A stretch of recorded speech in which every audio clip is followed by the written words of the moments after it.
კვეთზე უყურებთ. მარიკა არევაძის საავტორო გადაცემას. უსამართლო სასამართლო.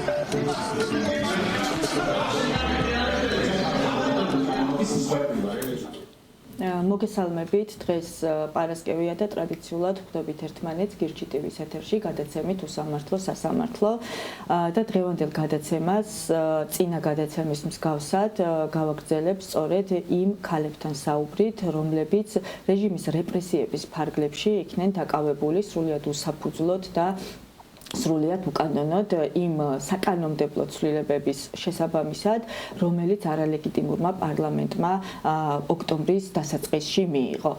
ჩვენ ასევე გუშინ გავხდით კიდევ ერთი ცვლილების შემსწრენი, როდესაც ოცნების არალეგიტიმურმა პარლამენტმა კვლავ შეიტანა ცვლილებები შეკრებებისა და მანიფესტაციის შესახებ კანონში და ადმინისტრაციულ სამართალდარღვევათა კოდექსში და ამჯერად უკვე ტროტუარზე დგომა გახადა დასჯადი ქმედება.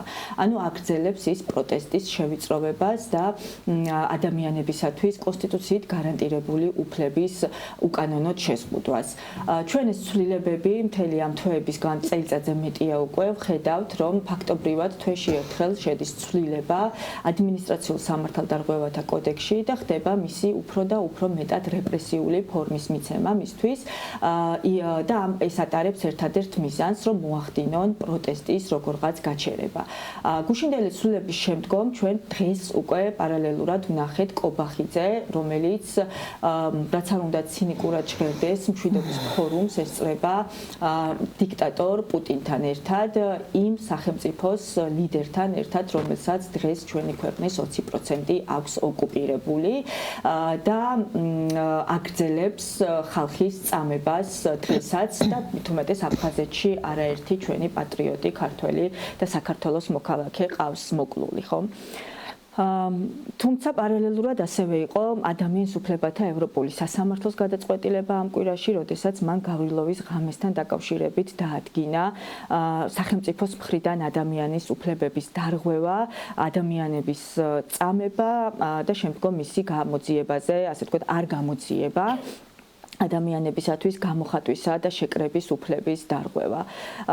შესაბამისად, ის რომ საქართველოში გრძელდება და არის ადამიანის უფლებათა მასობრივი და სისტემური რღვევა, უკვე დოკუმენტალურადაც ობიექტური გადაწყვეტილების ფარგლებში, ობიექტური შემფასებლის მიერ მიღებული გადაწყვეტილების ფარგლებში არის დადგენილი და ასახავს იმ რეალობას, რაც მართლა ყოველდღიურად უკვე თვეების განმავლობაში ინტენსიურად მიმდინარეობს საქართველოში და არათუ თვეების, არამედ წლების განმავლობაში, რასაც უძლებს ქართველი და იბრძვის ამ ყველაფრის წინააღმდეგ იმისთვის, რომ ქვეყანა დაბრუნდეს დემოკრატიულ ჩარჩოებში და რასაც ებრძვის ოცნება იმისთვის, რომ მოახდინოს ქვეყანაში მიტაცებული ძალაუფლების შენარჩუნება, ნორმალიზება და კონსტიტუციის საწინააღმდეგო ქვეყნის რუსეთისკენ კურსის შეცვლა.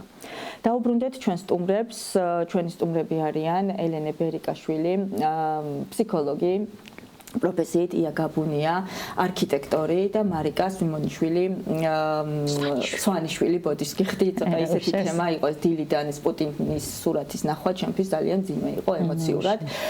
მარიკა სვანიშვილი, პროფესიით იურისტი. მადლობა მინდა გითხრათ პირველ რიგში მოსვლისთვის, გადაცემაში სტუმრობისთვის და თქვენ ხართ იმ თავისუფლებისთვის მებრძოლი, აქტიური საზოგადოების წარმომადგენლები, რომლებმაც საკუთარ თავზე იწვნიეთ ასევე დაკავება და დაპატიმრება ბოლოს წინ განხორციელებულ ოქტომბრის თვეში განხორციელებული ცვლილებების შესაბამის ფარგლებში, რომლის ფარგლებშიც ესე იგი პროტესტი გახდა ფაქტობრივად კრიმინალიზებული. მოდით ჯერ მოგვიყევით თქვენი გამოცდილების შესახებ, ელენე, შენ დავიწყოთ. ჩემი გამოცდილება იყო ასეთი, 19 ნოემბერს დამიჭერეს გზის გადაკეტვაზე არ ვარ დაჭერილი. დამიჭერეს დაუმორჩილებლობის საბაბით, მუხლით. ეს იყო მათედევიძის მხარდამჭერი მარში. და შემდეგ უკვე კაკაბაძეების ქუჩაზე რაც ხდებოდა, იყო ადამიანებისთვის საფრთხის შექმნა, რასაც ეს პოლიციელები აკეთებდნენ. იმიტომ რომ იქ არ არსებობდა ტროტუარი რეალურად და აწვებოდნენ, ურტყამდნენ ადამიანებს, კონკრეტულად მე დამიჭერა დავით მამაგეიშვილმა, რომელიც პირდაპირ მუშტებით უტყამდა ხალხს და მანამდე სანამ დამიჭერდა მანამდეც დავუყვირე რომ მეთქი ხელს ნუმადებ მეთქი გვერდიდან ჩამარტყა მაგრამ ამ ეპიზოდში არ იცოდა კონკრეტულად მე რომელი ადამიანი ვიყავ იმიტომ რომ სახეზე არ მიყურებდა შემდეგ უკვე დაჭერამდე ტროტუარზე ასვლა ფიზიკურად შეუძლებელი იყო ვერ ვახერხებდი და მოძრაობდი წინ რომ გავსულიყავი ამ ბევრი ხალხის მასიდან რომ მე ანზად მე გადავსულიყავი ან წავსულიყავი დაბლა რუსთაველს ამ ეპიზოდში როცა მოძრაობდი იმოძრავეოდა ჩამარტყა ზურგში და სახეზე მივუტრიალდი რომ მეთქი ხელი გაწიე ისედაც მივდივარ თქო როგორც კი სახეზე დამინახა ტაცა ესე ხელი და გამაქანა ამ დაკავების მანქანაში. ამაზე ხა რატომ მეცინება არის ძალიან სასაცილო რაც მოყვა ამ ფაქტს რომ როგორც კი მარშრუტკაში ამ მანქანაში ამიყვანა თავის თანამშრომელს ეუბნება რომ ამას მიხედე ფიციცის ზეპირად.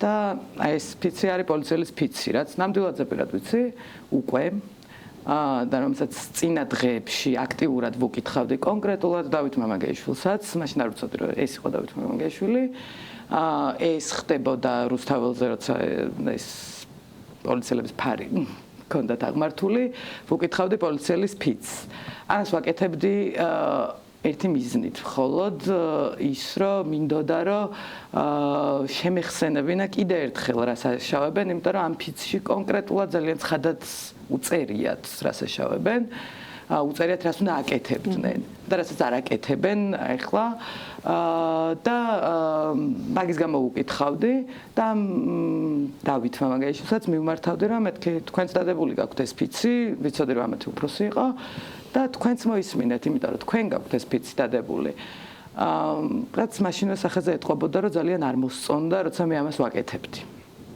იყო გაღიზიანებული, მაგრამ სანამ დამაკავებდა რეალურად ჩემი დაკავების ვიდეოში ჩანს ჩემი გაოგნებული სახე, იმიტომ რომ მართლა გულწრფელად ვერ მივხვდი რა გააკეთა. თან მაგ მომენტში არ ვიცოდი რომ სხვა ადამიანები ბევრი იყვნენ დაკავებულები.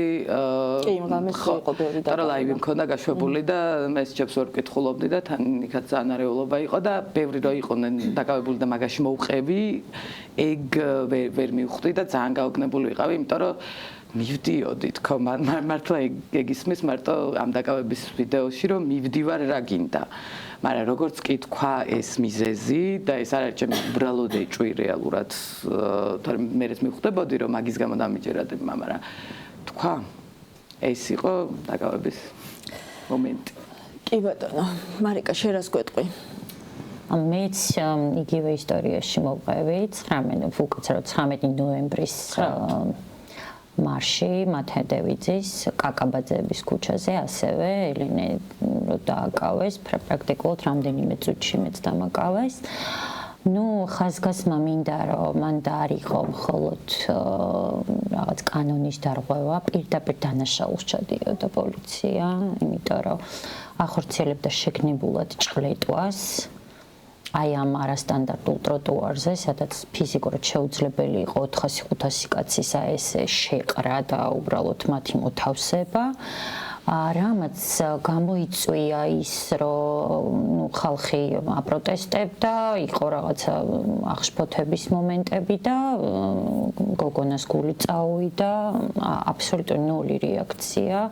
არანაირი მოთხოვნა რომ ანუ სამედიცინო დახმარება გაეწიათ არაფერი, ну სრულიად აი პროვოკაციული ის იყო მათი ამოსვლა იქ, რაც გამოწვეული იყო იმით, რომ ჩვენ არაპროგნოზირებადად დავდიოდით მარშის პერიოდში, მათ ვერ შეძლეს ეს გამოდევნება მაღმართებზე, თან არ იცოდნენ ჩვენი მარშრუტი, ამას დაემატა მათი გაღიზიანება, რამაც გამოიწვია იყო, რომ ძალიან მუხტიანი იყო ეს ვინაიდან ყველა სახლიდან, ყველა სასტუმროდან ხალხის მხარდაჭერა იგრძნობოდა დროშებით, შეძახილებით და ნუ ეთყობა ბრძანება გაიცა, რომ ჩვენზე პრესინგი უნდა მომხდარიყო და დაიწყო, აი როგორც კი ამოვიდნენ სალუქვაძის ხელმძღვანელობით და დავინახე, მივხვდი, რომ მასიური დაჭერები წავიდა და ნუ კონკრეტულად ჩემ შემთხვევაში ეს მოწოლა დაიწყო, თან პლუს ხევია გადასავარდნია რეალურად, ანუ შესაძლოა ძალიან ცუდად დასრულებულიყო მათი ეს მოწოლა,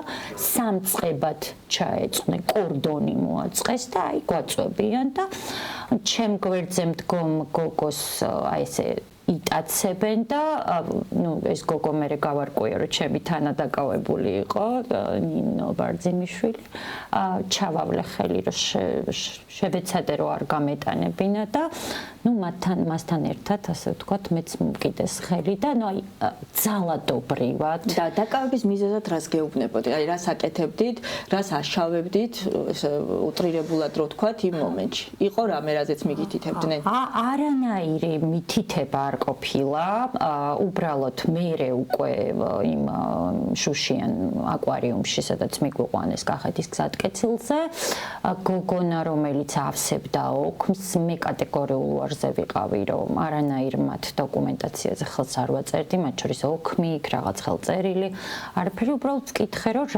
რა ჩამიწერეთ ოქმში და ეს ძალიან საგულისხმოა შემდეგში, რაც მოყვა ამას, რომ ეს გოგო იძახის, რომ მე რაც მიკარნახეს ის ჩავწერეო და რა გიკარნახეს? განსხვავებული იყო შენი დამკავებელი პოლიციელი და რეალური დამკავებელი. აბსოლუტურად ამ გოგონას არ ქონია ჩემ დაკავებაში მონაწილეობა მიღებული და მოგვიანებით, რომ თქვეს სასამართლოს, ნუ ეს სასამართლოს პროცესი სასამართლოზე გადაცემის სათაურიდან გამომდინარე და მე უბრალოდ ეს ძალიან საკვანძო მომენტია, რომ რაც მიკარნახესო ის ჩავწერეო და ორ მუხს მედავებოდნენ 173-ის პირველი მეორე, რაც ითვალისწინებს დაუმორჩილებლობას და პოლიციელისადმი შეურაცხყოფას.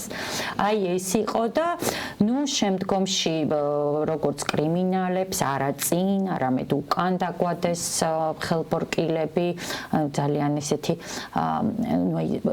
როგორ გითხრათ, რა ტრაგიკული საყურებელი იყო, რაში იხარჯება რესურსი. აი რაღაცა 10 კაცი რო ოქმს ავსებს, მერე მოდიან ვიღაც ემდგო, ანუ რაღაც 100 კაცი დაკავებულია, რომ აი ჩვენ როგორც ესე კრიმინალები მოგვათავსონ საპატიმროებში. მაშინ როდესაც აი გარეთ აი ეხლა დღესაც კი ახალგაზრდა ბიჭი იპოვეს ქუჩაში მოკლული. და ამას კვალიფიკაციას აძლევენ, რომ ვითომ თვითმკვლელობამდე მიყვანა და სინამდვილეში ბიჭს აქვს დაზიანებები. აი ამ რეალობაში დასდევენ აქციის მონაწილეებს. და აბსოლუტურად აი პოლიციურ სისტემას ქმნიან და კრიმინალიზაციას აკეთებენ ადმინისტრაციული კოდექსის. აი ეს არის დაკავებასთან დაკავშირებით, რაც შემიძლია ვთქვა და ნუ პრინციპში ძირითადად ერთი და იგივე იყო, უბრალოდ მე ხო სხვადასხვა იმებს. ია, შენ მარიკასგან და ელენესგან განსხვავებით პირდაპირ სასამართლოში აგიყვანეს. სასამართლოს ეზოში.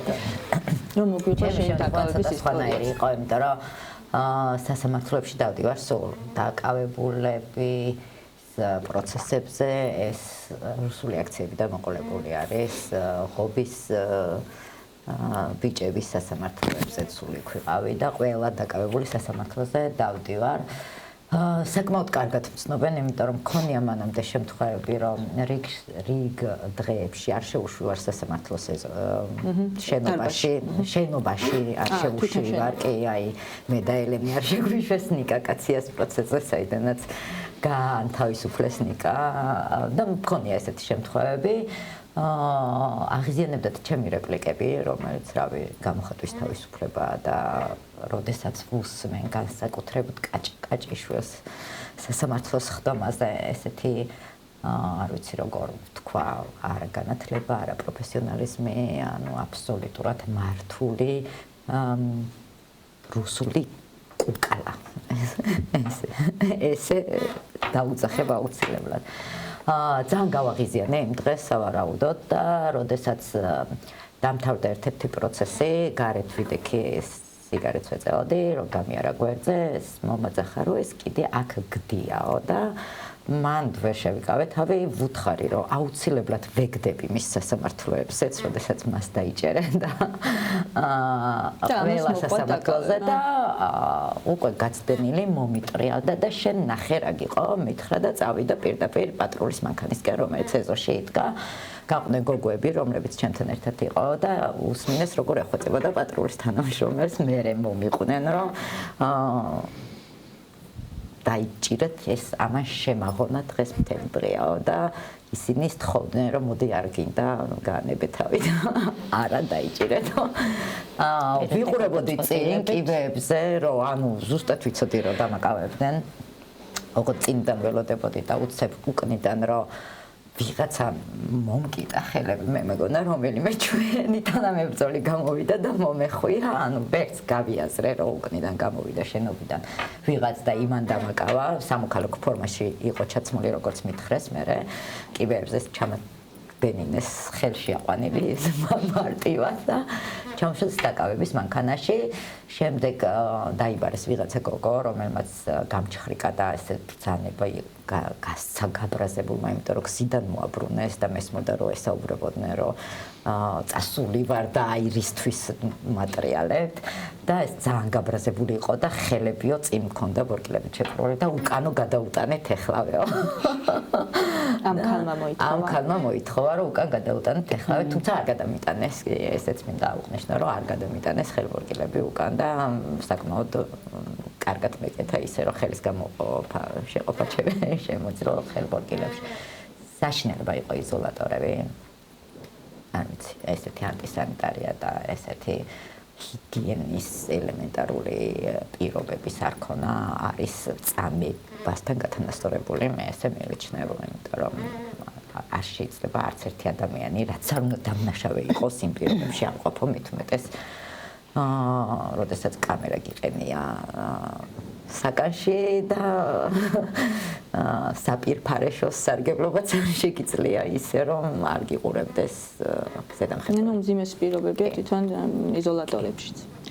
და აი სასამართლოზე რო ვისაუბროთ, რამდენად ამ გადაცემას ქვია უსამართლო სასამართლო სწორედ იმიტომ თუ რა ხდება უკვე ყოველდღიურად სამწუხაროდ სასამართლოში ამ ადმინისტრაციულ სამართალდარღვევებისა და სისხლის რეჟიმის პატიმრების სისხლის საქმეებზე. შენთვის როგორი იყო სასამართლო და რა ხდებოდა?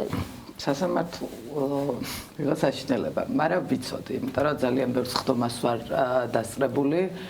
ვიცოდი რა მელოდებოდა, ვიცოდი რისთვის უნდა მეყურებინა და ისიც ვიცოდი რომ მაინც ძალიან გავბრაზდებოდი, იმიტომ რომ ისედაც ძალიან გაბრაზებული ვიყავი, მიუხედავად იმისა რომ მე ამ ყველაფერზე ძალიან მეცინება, ეს არის ჩემი გამკლავების მექანიზმი. მაგრამ ეს არ ნიშნავს, რომ ეს არის ნორმალური. ჩვენ რო ვიცინით და იზოლატორიდან გაცნებული ადამიანები გამოდიან, ეს მხოლოდ იმას გულისხმობს, რომ უბრალოდ ვერ დაგვაშინეს. მაგრამ ის რომ ადამიანი თუნდაც 1 საათი უკანონოდ ყავთ დაკავებული, ეს არის ძალიან სერიოზული პრობლემა. და ამის ნორმალიზება ვერ მოხდება ჩემთვის ვერასდროს, იმიტომ რომ როცა იცი რომ მართალი ხარ და კეტავენ სადღაც არის აუტანელი, რაც არ უნდა იდეალური პირობები იყოს ბადრაგმა მაშინ რო ზაჰესის იზოლატორში მითხრა ხო მოგწონსო ჩვენი იზოლატორიო ძალიან კარგიაო. მეთქი მადლობა სხვა გადაგიხადოთ ეხლა, იმიტომ რომ უკანონოძი ვარ მე აქ. რაც ხდებოდა სასამართლოში იყო იგივე რაც სხვა პატიმრებთან ხდება. ჩვენი ხდომები ჯერ პირველ რიგში იმას ვიტყვი რომ თვითონ ეს დილექს ვეძახი დაბლა სარდაფში რაც ხდება არის ჯოჯოხეთი. სასამართლოს დარბაზია, სასამართლოს სარდაფში რაც ხდება, ეს არის საშინელება. ამ გარემოში არიან ოღონდ თვითონ ეს პატრულის თანამშრომლები, გასუნი, სიგარეტისაც ყველაფრის საშინელების საპირფარეშოში მოტეხილია ონკანი მთელი კედლები არის დასურილი. მე გადაწყვეტეს რომ ეს კედლები უნდა შეეღებათ და დაგწამლეს, ოფიციალურად დაგწამლეს. იმიტომ რომ ამ კედლებს ღებავდნენ, როცა მე 6 საათი დაბლა ველოდებოდი სხდომას და არა მარტო მე, თვითონ ეს პატრულის თანამშრომლებიც ელოდებოდნენ სხდომას და ამ დროს კედლებს ღებავდნენ და იდგა საშინელი სუნი. ანუ თქვენ რა ოთახშიც იყავით, იმ ოთახის კედლებს თლიან დარბას დაბლა რაც არის ეს პატიმრები სადაც ყავთ, თლიან დარბას თუ რაც არის დერეფანს ღებავდნენ და იდგა საშინელი სუნი. და რამდენიმე საათის განმავლობაში ჩვენ ამ სუნში ვიყავით. თვალისწინებელი გოდიშვილენის ჩავეჭერი, რომ არის რაღაც 3 კვადრატული, სადაც ვართ დამწუდებულები. და ვიწამლებით ისეთი სუნი. მე მაგალითად ალერგიული ვარ და ძალიან ცუდად ვიყავ. და თვითონ პატრულის თანამშრომლებსაც ტკიოდათ თავი და მე ვეუბნებოდი რომ მეთქი, ეხლა მე რო თავი მტკივა მეთქი, შენ ხო გტკივა მეთქი თავი თქო, კიო. მეთქი დაურეკე უფროს და უთხარი რომ ამ რაღაც დადგენილ ეს სხდომის მერეც იგივე გრძელდებოდა. დადგენილებას დაველოდოთ ეზოში მანქანაში მაგალითად. მე არავინ არ გაგათავისუფლებს ამის გამო, იმიტომ რომ შენ გექმნება საფრთხე ჯანმრთელობის. და გაქვს მეთქი პროტესტის უფლება, ძალიან დიდი ხანი ვარწმუნე ამ ყველაფერში, რომ პროტესტის უფლება გქონდათ თვითონ საკუთარ ჯანმრთელობაზე. მე მომეცით თქვენი უფროსის ნომერი მე დავურეკავ ბოლო და ვეტყვი, ან გავარკვიოთ ვინ არის პასუხისმგებელი სასამართლოში ამ ყველაფერზე, სანამ ერთ-ერთი მანდატური თვითონ არ ჩამოვიდა და არ თქვა, რომ გარეთ დაელოდეთ ამ განჩინებას, იმიტომ რომ ჩემი სხდომის მერე კიდე სხდომები ქონდა ამ უსამართლო მოსამართლეს და მე უნდა დავლოდებოდი რამდენიმე საათი ამ განჩინებას, იმის მერე რაც მომისაჯა უკვე 4 დღე. ეხლა თვითონ პროცესზე რა ხდებოდა? რადგან ძალიან ბევრი პატიმარი ყავდა და ყველა საქმე დაწერილი იყო ამ მაკარაძეზე, თუ მაკარიძე? მაკარიძე. მაგარიძეზე ყველას ერთიანად თქვა სამართლე, რა ვიცი 13 ვიყავით თუ რაღაც. ყველას მე მგონი თითქმის ყველას ეს ასამართლებდა უმრავლესობას. ამის გამო გააერთიანა სწრაფი მართლმსაჯურულებაო და გააერთიანა ჩემ და გია ჯვარშეიშვილის პროცესი. გია იყო ცუდად. ქონდა ძალიან მაღალი წნევა. არც პროცესი არ გადადო, იმიტომ რომ აი ხო დაალევინოსო წამალეო და დაუწევსო წნევაო. გიას ბრალს რაც შეეხება, მასთან მოიყვანეს ცრუმოწმე. ჩემ ბრალზე რაც იყო, ჩემთან ცრუმოწმეც არ მოიყვანეს. მტკიცებულებად მოიტანეს ფორმულას და TV პირველის ლაივიდან ამოღებული ვიდეო, სადაც მხოლოდ ჩანს ის ფაქტი, რომ მე ვარ დაკავებული და ეს ფაქტი იცოდა ყველა, რა მინდოდა სხდომაზე. ანუ რას ამტკიცებთ მაგ ვიდეოთი, რომ მე დაკავებული ვარ, ვიცით, ხელბორკილი მედო. მარტო მაგის დამამტკიცებელი ვიდეო იყო. მტკიცებულებები არ ქონდა. არანაირი, საერთოდ არანაირი. და ასობით ცრუმოწმეც კი არ იყო. ან ცრუმოწმეც კი არ მოიყვანეს რეალურად. მხოლოდ ერთადერთი ვიდეო მტკიცებულება იყო, სადაც ნამდვილად ჩანს მამაგეიშვილის ხელი როგორ აქ გადახვეული კისერზე და როგორ მიმათრევს და ამას არავინ არ უარყოფდა, ვინ უარყოფს რა ვიცი, ან ეს ფაქტია. არც სამხრე კამერები, არც მოწმე ვინმე. ამ პროცესის მერე მე თვითონ მაქვს მტკიცებულებები რეალურად სინამდვილეში რა მოხდა, არ ვიცოდი, გამოცდილება არ მაქვს TikTok-ზე და არ ვიცოდი თუ ინახავდა ლაივს ეგრევე თავისით. მე მგონა რაღაც უნდა დამეჭირა და დაკავების მომენტში ვერ იმას ვქენი და მეთქი არ შეინახა. რო გამოვედი, ვნახე ეს ლაივი ერთადერთი ის არ ჩანს, იმიტომ რომ გვერდზით გამიარა და მე ჩამარტყა და ლაივში არ ჩანს, რო ზურგში ჩამარტყა, დარჩენ ჩანს ყველა საწინააღმდეგო არგუმენტი, მე რასაც ვამბობდი, აბსოლუტურად ყველაფერი ჩანს, რომ შეუძლებელი იყო ტროტუარზე გადასვლა, რომ მე მოძრაობდი მაგ მომენტში, სანამ დამიჭირა და გაჩერებული არ ვიყავი, არანაირ გზას მე არ კვეტავდი იქ, არც ის იყო, რომ დაუმორჩილებლობას ვაკეთებდი, რომ გამეკეთებინა, უცილებლად ვიტყოდი, იმიტომ რომ მაგათ კანონებს არ ვაღიარებ, მაგრამ არ იყო. პროცესზე ეს წარმომადგენელი იყო თინა კაჭკაჭიშვილი. რომელიც ურცხვად ამტკიცებდა რაღაც და ვიღაცა მისნაირი მეორე თოჯინა, რომელიც ითხოვდა ამ მტკიცებულებების გარეშე, რომ მოესაჯათ ორთვიანი ბადემრობა, მაქსიმალური. და რეალურად საფუძველი რა იყო, ამისი, არ ვიცი, მაკარიძემ ასევე დაგვაყვედრას კუთხით რაღაცა ეს მინიმალური სასჯელი გამოვიტანეო 4 დღეო. მე კი არ გადაგიხდი მაგაზე მადლობას. ანუ რა მინიმალური სასჯელი საერთოდ არ მეგონა პირიქით. როცა უსამართლოდ გიჭერენ ადამიანს ერთი წუთიც კი გატარებული პატიმრობაში არის აბსოლუტურად სრული საერთოდ არ უნდა დავეჭირე და მე 60 დღე არ მომისაჯა და 4 დღე მომისაჯა, ამაზე მე მადლობელი არ ვიქნები, იმიტომ რომ მე იქ საერთოდ არ უნდა ყოფილიყო. მადლობა ელენე შენი ისტორიის გაზიარებისთვის და პრინციპში ამ ყველაფერს ჩვენ ხედავთ ყოველდღიურად სასამართლოში და თუ ვინმეს ეჭვიებარება, რასაც საუბრობენ ჩემი რესპონდენტები და რასაც საუბრობ ზოგადად ამ პროცესში ჩართული, ამ ბრძოლაში ჩართული ადამიანები, უბრალოდ შეგიძლიათ ადმინისტრაციული სამართალდარღვევების საქმეებზე, სადაც ასამართლებენ ხოლმე აქციის მონაწილეებს, ან სისხლის სამართლებრივი საქმეებზე, სადაც ხდება რეჟიმის პატიმრების, უკანონო ადამიანების, უკანონოდ დაკავებული ადამიანების გასამართლება დაესწროთ, უბრალოდ თავად დაესწროთ. მხოლოდ ერთი სხდომა იქნება მაგისთვის საკმარისი, რომ თვითონვე მიხვდე რა ხდება იქ, რატო აიგრძალა გადაღება, ხო? დაესწრო. კი ბატონო. მარიკა, შენ შემთხვევაში რა მოხდა სასამართლოში? იყო თუ არა მტკიცებულებები? ჩემ შემთხვევაში, როგორც უკვე წეგან ვახსენე, რომ გასათვალისწინებელი იყო ის გოგონა, რომელმაც უქმი შეადგინა, სრულიად მოულოდნელად ჩვენ მოწმე ყავსო და მოვიდა ეს გოგო, რომელიც აბსოლუტურად არაფერს შუაში არ იყო ჩემ დაკავებასთან და ამტკიცებდა, რომ მან გასცა ჩემი დაკავების ბრძანება, მან ნახა როგორ ვარღვევდი სამართალს, რომ შეურაცხყოფას ვაყენებდი. ადვოკატის კითხვაზე რა იყო ეს შეურაცხყოფა, რაღაცა ესეთი სიტყვები თქვა, რასაც ხშირად აქციის მონაწილეები იყენებენ, მონებო, რუსებო, ეს იციან უკვე ზეპირად და ყველა კითხვაში ადვოკატის იჭრებოდა აბსოლუტურად სახე აწითლებული გოგო, რომელიც თავს ვერ წერდა, იმიტომ რომ სრულ სიცრუეს ტირაჟირებდა.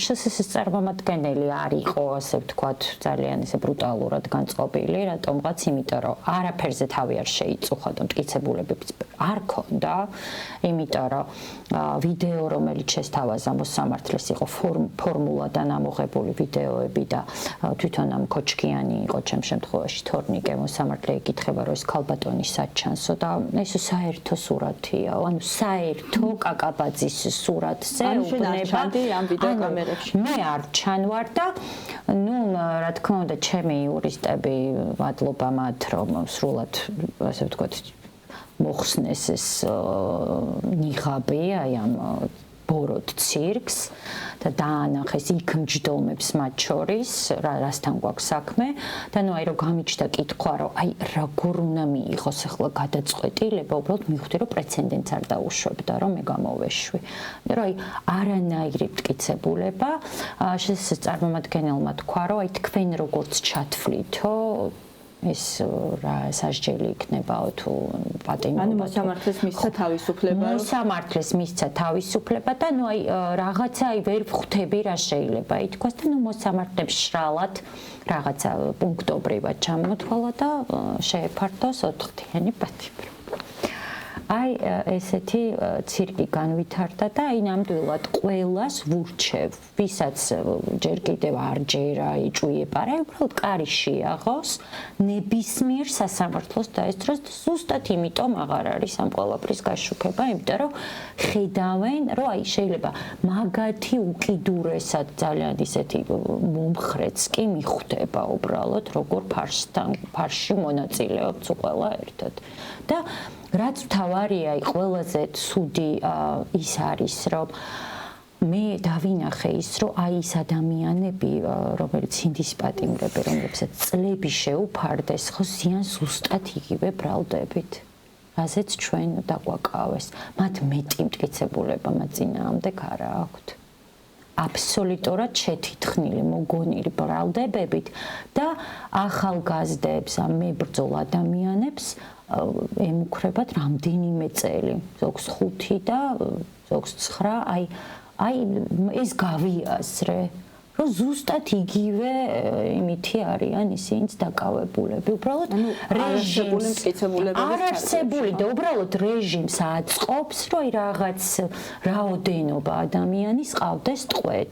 ესე არ ვიცი შერჩევითი, არ ვიცი ის ადამიანები, ვინც განსაკუთრებულად აქტიურობდა. ესეც კი ჩვენ შემთხვევაშიც კი გოგონა ეს ანა სამხარაძე არასდროს არ დამავიწყდება ამ გოგოს სახელი და გვარი. ეს გოგო, რომელიც ამტკიცებდა, რომ თურმე მან ერთი ჩართვა, მე ბოლომდე დარწმუნებული არ ვარ, მაგრამ ეგ გოგო იყო ჩემ დაკავების მანქანაში რეალურად იმ მომენტში, როცა მე მაკავებდნენ და სხვა მანქანით არის მარიკა შემოყვანილი იქ, იმიტომ რომ იქ გოგო იჯდა და მე ვკითხე სახელი და ანა მქვიაო. და სხვა იქან არავინ არ იყო და სხვა გოგო იმ ღამეს იყო გაფორმებული. ჩემთან სხვა იყო გაფორმებული, მაგრამ რეალურად ეგ იმ მომენტში სადღაც იქვე იყო. ვინც გააფორმეს დამკავებლად, მამაგეიშვილთან ერთად ნამდვილად იყო ეგ. მაგრამ ამ მანქანაში პირველი დაკავებული ვიყავი. და უკან იჯდა გოგო, რომელსაც ვკითხე სახელი და იმან მითხრა რომ ანა ქვია. სხვა გოგო დამკავებელი ამ შესაძლოა შენობაში მე არ ყოფილა არავინ. და არ არსებობს შანსი რომ დაენახა მარიკას დაკავება, იმიტომ რომ სხვა მანქანაში დაკავებაში მიიღო მონაწილეობა. იმიტომ რომ ჩემთან ერთად იყო ნამდვილად. და აი ერთს მინდა კიდე ხაზი გაუსვა, რომ იმდენად საერთოდ არც კი აღიარებენ სამართლებრივ ნორმებს, რომ ეს გოგო იძახის, რომ ეს ქალბატონი ძალიან აქტიური იყო. ანუ მას გონია, რომ აქტიურობა რამენაირად კანონდარღვევა. და ზუსტად ასე აქტიურ ადამიანებს ასე ვთქვათ დაერია ეს პოლიცია, იმიტომ რომ ყველა შერჩიგივე გია ჯვარშეიშვილი მესამედ დააკავეს, ლუკა ხიზაძე, ვინც აქტიურობს და რაღაცა შეეჩერტვის კი არა რომ კანონს არხვევს. ანუ იმათ აკავებს, ვისაც შეიძლება თავისი გაზრის გამოხატვის უფლება და აქტიურობს და წინააღმდეგება. ანუ ესეთი ის აქვს და მე გჯიან იმის და მიხედვით რომ აი თქვათ რაღაცა შეეპასუხე დაგჯის და უკან გაგიკეთებს დაგჯის წყალს არ დაგალევინებს ანუ საერთოდ ამოვარდნილები არიან დაგჯის ტუალეტში არ გაგიყვანს კი ამაზე მიუთითებენ სხვათა შორის ქალები არა მარტო ქალები ბიჭებიც დაკავებული ადამიანები რომ იქხდება შეზღუდვა მათ შორის ასეთი საჭიროებების შემთხვევაში თუ არაფერს არ გადავალ ეხლა კითხვით შენ შემთხვევაში იყო თუ არა მტკიცებულება ია საქმეში მე შენ გელოდებოდი დიდი ხნის განმავლობაში და რომ აღარასდროს არ დაიწყოს ხდომა შემდგომ უკვე მეგობარი ადვოკატი დარჩა ასე თქვა ჩვენს პროცესში ჯერ ვიტყვი იმას, რომ ჩემ დაკავების ხამის დაიჭირეს კიდე ამ პროტესტზე, რუსთაველზე დაიჭირეს ბიჭები. როდესაც მე შემიყვანეს სასამართლოს აი ამ განყოფილებაში, პირველი რაც თქვეს, უკვე მიყვანილები იყვნენ ბიჭები, ანუ იზოლატორში რომ შემოიყვანეს დავინახე ლუკა ხიზაძე რომ შემოიყვანეს, თუმცა მანამდე გაფრთხილებული ვიყავი, იმიტომ რომ მე თავს დაუძახე და აღარ ამოიღო. და ბიჭებს ეკეთათ ყველას ხელბორკილი უკან. შემიშვეს აი პატარა ოთახში ბიჭები სხედა 5 ალბათ 2 კვადრატური ოთახი არის და 5-ნი და იქ შეიყვანე აქციის თუაო და შემიშვეს იქ და მე უი გოგოა გამოუშვიო და იქ ბოლოში გადაიყვანეო და მაგ დროს დათანდა ხიზამატეხეს რომ ჩვენი მეგობარი არ გადაიყვანოთ ბოლოში, იმიტომ რომ ბოლოში არის უცალკე ძალიან ბევრი დაკავებულები იყვნენ იმ დღეს არა მარტო ჩვენი ნამდვილი კრიმინალები უამრავი სისხლით მოძალადეები და ასე შემდეგ არ იყო ადგილები და პატივი მცეს როგორც მითხრეს მერე და აღნიშნეს და დამსვეს მათ სივრცეში ანუ აი ამ დიდ ოთახში აი ეს კამიო და აქედან ელაპარაკე შენ მეგობრებს მაგის უფლებაც დამთეს რომ დავინახე ბიჭებს ყველას ხელბორკილი უკან ეკეთათ ანუ იქ ისეთი ჩხუბი ავტეხე რომ სანამ ხელბორკილები არ გადმოუტანეს წინ არ გავჩუმებულვარ მე ხვეწებოდნენ რომ არ დაგიმატონია კარგი ნუ ჩხუბობდა ასე შემდეგ მერე იყო რაღაც რეპლიკა ვესროლე ერთ-ერთ პოლიციელს გრეჩი ხახსენა და წიწიბურა ქვია თქო ქართულად თქო და ისე გამიბრასდა რომ ეხლაო გადაგიყვან და ბოლოში დაგამწყდეო აი ეს სიტყვები მითხრა და შენ ნახე რა გიყო ოღონ ეს არ იყო ის პატრული რომელსაც მე ვყავდი მოყვანილი და მე უნდა ავიყვანეს ხდომაზე და ასე შემდეგ და ეს უთხარი კიდევაც რომ შენ მეთქი ვერაფერს ვერ მიზავ და ზუსტად კაჭკაჭიშვილმა მითხრა ეგ სიტყვები თქო და შეიძლება ეხა შენი ჩივილიც დაემატოს და კიდევ ზევიდან დამიჭიროთ მეთქი და მომიმატოთ დღეები ოღონ მეთქი ვერ მიხვდით რომ არ გვეშინია თქვენი იმიტომ რომ უსამართლობაა და უსამართლობა დიდხანს ვერ გაძლებს ვერ გაგრძელდება დიდხანს ეს კანონზომიერი არის რომ ყველაფერი სადღაც მთავრდება ადრე თუ გვიან სასამართლოს რაც შეეხება კონდათ ჩემი დაკავების არა აი ბოლოში გადაღებული ვიდეო ანუ ჩვენ არაფერი გვქონია იმიტომ რომ სასამართლოს ეზოში ჩვენ გვიზღუდავენ გადაღებას და მე ვიკითხე რომ ეს მტკიცებულება საიდან მოიტანეს და თვითონ კაჭკაჭიშვილის გადაღებულია აი ხო დაგიჭირე ალბათ აი ამ მიზნით იმიტომ რომ ბოლოში უკვე ფურგონის მანქანაში რომ მივყავარ და იქ უნდა ჩავსვათ ის მონაკვეთია გადაღებული და უამრავი ალბათ 15 თუ 16 ფურცელი იყო სხვა ადამიანების კრინები, კომენტარები და საერთოდ რა შუაში იყო ჩემს საქმესთან, უბრალოდ ისინი იძახდნენ, რომ აი ესენი აგინებენ კაჭკაჭიშვილს და ეს ამტკიცებს, რომ იაგაბუნიამაც შეურაცხყოფა მიაყენა კაჭკაჭიშვილს, ან არაფერი არ ქონდა ამ მათ ფაქტებს რეალური შეხება სამართალთან. არანაირი სამართლებრივი, ანუ არც უნდა მიიღოს ესეთ შემთხვევაში სასამართლო, როგორც ჩემი სააპელაციო საჩივარი არ მიიღო და დაუშვებლად ცნო, არ ვიცი რატომ. და გაგრძელდა იგივე აბსურდი. და რამდენი დღე შეგიფარდეს? მე 7 დღე შემიფარდეს. ითხოვდნენ 45 დღეს. ან მაქსიმალურ სასჯელს 45 დღე შემიფარდეს 7 დღე. და იგივე აბსურდი იყო რაც ყველა სხვა სასამართლოზე ვინახავს რა. კი ბატონო, როგორც ესე იგი თქვენ უკვე საკუთარ თავზე გამოსცადეთ ის უსამართლობა, რასაც ქვია აბსოლუტურად უსაფუძვლოდ დაკავება და ამ ხნის განმავლობაში ფაქტობრივად თქვენ თვითონ ნახეთ რას ნიშნავს, როცა არ არსებობს საქმეში მტკიცებულება და იჭერენ ადამიანს, ხო? შესაბამისად თქვენ ასე თქვათ დაკავებულმა 60-მდე ქალმა ფაქტობრივად ახალი ესეთ მოძრაობა შეიქმნა პროტესტში, რომელსაც დაანონსებული გაქვთ ხვალ აქცია. რას ამბობთ ამ აქციით? და ეს აქცია ხო ეძღვნება თავისუფლება რეჟიმის ტყვეებს, ანუ დაკავებული რეჟიმის ტყვეების სოლიდარობის მიზნით კეთდება და კეთდება ევროკავშირის საელჩოს. და რატომ ევროკავშირის საელჩო და რას ამბობთ ამით? ელენე დავიწყოთ ისე თქვენით. პირველ რიგში ეს აქცია არის ხო სოლიდარობის აქცია, იმიტომ რომ როცა საკუთარ თავზე გამოცდი მართლა რამდენი დღეც არ უნდა იყოს, მით უმეტეს ახლა იზოლატორი განსხვავდება ციხისგან. და მაგაზე რომ ვფიქრობდი რეალურად რისი გავლა უწევთ ამ ადამიანებს სრულიად უსამართლოდ, მაშინ როცა ის უფრო მსუბუქი რაღაცა არის, ბევრად მსუბუქი არის, იზოლატორი და ის ესეთი აუტანელია, მაშინ ციხის პირობები რა არის. მაგრამ მან ყველაზე თავარი საერთოდ არის ის, რომ უსამართლოდ თავისუფლებას გართმევენ. ამიტომაც ეს მარში დაიგეგმა, ასევე იმიტომ, რომ ჩვენ ამ პატიმრებში გვყავს ძალიან მოწყვლადი ადამიანები, ძალიან მოწყვლადი და ძალიან ბევრი პრობლემით. ერთ-ერთი არის ევა შაშიაშვილი, რომელზეც მინდა რომ ხალხმა იხმაუროს, იმიტომ რომ პირდაპირ სიცოცხლეს ეხება საფრთხე. ამ შემთხვევაში მისი შიშემაშვილის სიცოცხლეს ეხება საქმე და მის სიცოცხლესაც, რადგან არის ოკუპაციენტი. მის გარდა ამ შვილს ვერ მიხედავს ვერავინ, არ არსებობს ადამიანი მის გარემოცვაში, რომელსაც შეუძლია რომ მიხედოს მის შვილს. და მოსამართლე პირდაპირ განაჩენს აწერს ორი ადამიანის სიცოცხლეს წინააღმდეგ რეალურად თუ ამ ადამიანს მინიმუმ გირაოთი არ გამოუშვებენ. ესეც უსამართლობა საერთოდ გირავთ გამოშვება, იმიტომ რომ ეს გულისხმობს, რომ მაინც გრძელდება პროცესი. ეს ადამიანები არიან გასათავისუფლებელი, მაგრამ რადგან ეს ძალიან სასწრაფოა, ამიტომ გირავთი გამოშვებაც ჩვენთვის იქნება შვება და სიცოცხლის გადარჩენა რეალურად უბრალოდ შვება არა.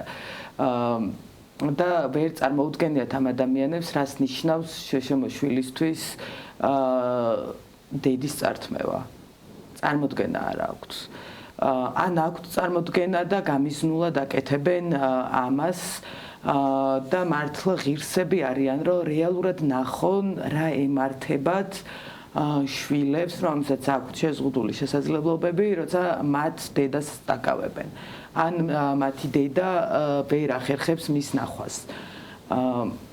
ეს არის მართლა წარმოუდგენელი არა ადამიანობა, რასაც ესენი აკეთებენ. ხო, რაც შეეხება ევროკავშირის საელჩოსთან მადლობის გადასახდელად და იმის შესახსენებლად კიდევ ერთხელ, რომ მეტი დახმარება გჭირდება, იმიტომ რომ ეს, რასაც ეს რეჟიმი ადამიანებს უკეთებს, ეს ბოროტება არის. და ჩვენ რა თქმა უნდა ბოლომდე გამარჯვებამდე ვიბრძვით, მაგრამ ჩვენი მეგობარი პარტნიორი ქვეყნებიც უნდა დაგვეხმარონ, იმიტომ რომ ეს არის დიდი ბოროტება, ეს არ არის მარტო რაღაც კონკრეტულად კობახიძე, არ არის ეს არის რუსეთი. და ჩვენ გვაქვს დიქტატურაში ყოველთვის გაქვს მცირე რესურსები, გაქვს სიმართლე, მაგრამ რესურსები გაქვს ცოტა. და ამიტომაც ჭირდება რეალურად ყოველთვის პარტნიორების დახმარება. მადლობა ელენე, მარიკა შარასკუტყო. ხო, რატომ ევროკავშირი და რატომ ეს მოძრაობა? ორიოდე სიტყვით მინდა აღნიშნო ქალების როლი ზოგადად ამ პროტესტში. ძალიან ისეთი ქალების ხმა ძალიან ყვირის ამ პროტესტში ჩემთვის. მის მაგალითია მზია ამაღლობელი, ნინო დათაშვილი, რომელსაც ისეთ ჩამქრთალობის ისეთ მდგომარეობამდე მიიყვანეს, რომ ახლა ოპერაცია გაიკეთა და ასევე მზიასაც აქვს ხედველობის პრობლემა და კიდევ რჩებიან პატიმრობაში ქალები და ჯერ მათი ბედი გაურკვეველია. და ზოგადად როგორ იბრძვიან ქალები, რომლებმაც ის მითი დაამსხვრიეს, რომ სუსტის სქესის წარმომადგენლები არიან, ვერანაირად ვერ დავეთანხმები, იმიტომ რომ სრულიად თანასწორ უფლებიან ბრძოლაში არიან შესულები ქალები. ჩვენც დავამსხვრიეთ ეს მითი და ბიზნე ივანიშვილის რეჟიმმაც იმქიდან გამომდინარე, რომ ის ქართული რაღაც ტრადიცია, ქალის პატივისცემა, რაღაც მოწიწება, არაფერი აღარ არსებობს მათთვის, ქალის პირდაპირ აგინებენ, ურტყავენ, ათრევენ, და მე რეჭერი. ხო, მე არც ისეთი დიდი ვარ ასაკით, მაგრამ რაღაცა საბჭოთა კავშირის პერიოდშიც მიცხოვრია, ცოტა იმ ყველა მთავრობა მოვიარე და მე იმ მსგავსი ქალების მიმართ, იმ მსგავსი პოლიცია მე არ მინახავს, მილიცია ყავდა და ისინიც არ იყვნენ ესეთები. მართლა ეხლა რო ვიხსენებ 9 აპრილს ხალხის მხარეს იდგნენ და მაქსიმალურად ჩვენ დაცვას ახორციელებდნენ და არანაკლები საშიშროება გვაქვს ეხლა, ხო, ჩვენ ვართ რაღაც ჰიბრიდული ომის რეჟიმში, სადაც მიმდინარეობს აბსოლუტური ოკუპაცია, ოკუპაციური რეჟიმი გვმართავს ჩვეულებრივად, რაც დიქტატორულობაში სახელმწიფოებში უკვე პროტესტის საშუალებაც იგუდება, ხალხის შეჩვევა ხდება, ნორმალიზება ხდება, ძალადობის. ადრე რო ეს ფაქტები განხორციელებულიყო, უფრო მეტი განგაში იქნებოდა, ეხლა რაღაცნაირად თითქოს შეგვაჩვიეს, თან ესეთი მოგუთვის რეჟიმით, რო ერთ წელიწადში განახორციელეს ამდენი რეპრესიული კანონი და ტერორი ხალხზე განახორციელეს. და ხო ეს ქალები, რომლებიც ვიყავით უსამართლოდ დაკავებულები ამ ადმინისტრაციული უმაღლესი სასჯელები გამოიყენეს, ხო, პატიმრობა გამოიყენეს ჩვენს მიმართ. რატომ ევროკავშირის შენობასთან? იმიტომ რომ მათ ძალიან დიდი რესურსი ჩადეს თავის დროზე საქართველოს განვითარებისთვის. გინდა სახელმწიფო სტრუქტურების განვითარებისთვის, განათლებისთვის, ყველა სფეროში არის ჩადებული მათი წვლილი და ვიყავით ყოველთვის საინტერესო, ასე ვთქვათ, ქვეყნა და რეგიონში ვიყავით წამყვანები, ხო? და ამის გამოც რაღაცა თავიანთი ის არ უნდა დაივიწყონ რა რესურსია ჩადებული და უნდა დაგვეხმარონ და ის რომ თქვათ ის 27 ქვეყანას უშლის ხელს თქვათ უნგრეთის პრეზიდენტი და რაღაც სანქციები არ ხერხდება რომ დაუწესონ, მოხდეს პერსონალური სანქციები, რაც აბსოლუტურად შესაძლებელია. იგივე ბრიტანეთს შეუძლია სანქციები მაღალ ჩინოსნებზე ყველა იმ დამკვეთსა თუ შემსრულებლებზე მოსამართლიდან დაწყებული ცრომოწმეებით დასრულებული. ეს არის ის მინიმუმი, რაც შეიძლება რომ ამ რეჟიმს დაუპირისპირონ და მე ვთვლი რომ უფრო მეტი ძალისხმევა უნდა ჩადონ და რა თქმა უნდა მადლობლები ვართ, მაგრამ ცოტათი შევახსენოთ, რომ ჩვენ ვართ ძალიან ისეთ სამკვდრო სასიცოცხლო ბრძოლაში, რა პრინციპში აღარ გვიტოვებს რეჟიმის სივრცეს, რომ რაღაცა ის შებრძოლების ან რაღაცა ეგერ უკვე როგორც ახსენებ, უკვე ტროტუარზე გამოსვლისთვისაც იჭერენ ადამიანებს და მართლა ის აქტიური ადამიანების დაჭერა ეს ყველასი რომ მოხდეს, ნუ არ ვიცი, მე იქნება ბელორუსია პრინციპში ნუ არ ახლა ბელორუსია. ხო, ბელორუსში განვითარებული მოვლენები ვითარდება ზუსტად აქ წერა ყოველ შემთხვევაში იგივეა. ია, შენ გვითხრა ამ აქციის შესახებ, რა აქცია და როდის უნდა მოვიდნენ ადამიანები, ვისაც გაუჩნდება სურვილი შემოერთების? პირველ რიგში ვიტყვი რომ ის რაც ჩვენ გავიარეთ ამ ქალებმა დაპატიმრებულებმა იყო ზუსტად იმის მაგალითი რას გადიან ის ასობით დაკავებულები რომლებიც სისხლის სამართლის მუხლებით არიან ციხეში გამომწყდეული 19-20 წლის ბიჭები რომლებმაც ეს პერიოდი უნდა დაუთმოთ თვითგანვითარებას, ცხოვრებას და ასე შემდეგ. სოლიდარობა არის ერთ-ერთი მიზეზი, რისთვისაც შეიქმნა ეს მოძრაობა. რაც ძალიან გვაკლია ჩვენ უნდა ვიყოთ სოლიდარულები ყველას მიმართ. და რატომ ევროპარლამენტის საელჩო